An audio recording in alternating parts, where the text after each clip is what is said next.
Today, the case that most urgently needs to be made for Israel is the liberal case. As a columnist for the Wall Street Journal, it is very easy for me and natural to me to make a right-of-center case for Israel.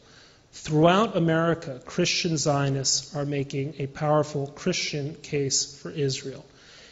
For all of our Mishugas, Jews, broadly speaking, can make, of course, the Jewish case for Israel. But what is the liberal case for Israel? I often go to college campuses where I address audiences very unlike this one, audiences of very young people, not all of them, or not even a majority of them Jewish, many of them non-committal about Israel, and many of them also hostile, at least in a kind of vague sense, but hostile to Israel. And I always put the following case to them. I ask them, these young kids, I say, how many of you are for gay rights? All hands go up. I say, great.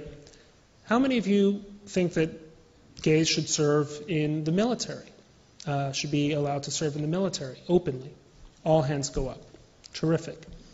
Then I ask, how many of you feel that women are as entitled to every single choice and opportunity as a man is in society? How many of you believe in women's rights in the broadest sense? All hands go up. Metsuyan, Yofi, it's wonderful.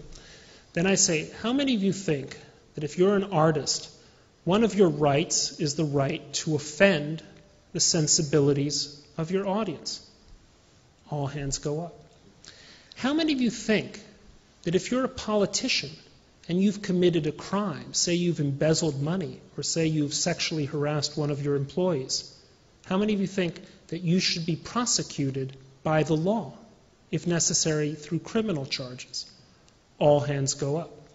How many of you think that if you're accused of a crime, you have a right to a decent, impartial jury and judge and trial and appeal if necessary? All hands go up. How many of you are opposed to the death penalty? Most hands go up. Now, having laid all of that out, I turn to these kids and I say, terrific. The only country in the Middle East that has applied precisely the values I have described consistently and ever more broadly is Israel. It is not Palestine, where gay Palestinians flee for their lives and wind up on the streets of South Tel Aviv. It is not Jordan or Egypt, where honor killings of women are endemic. It is not Iran, which has, after China, the highest execution rate in the world. It is not Egypt, which has lived under the emergency orders of a military regime for the past 28 years. The only country that espouses the values that you have just professed to me through your votes are your own is Israel.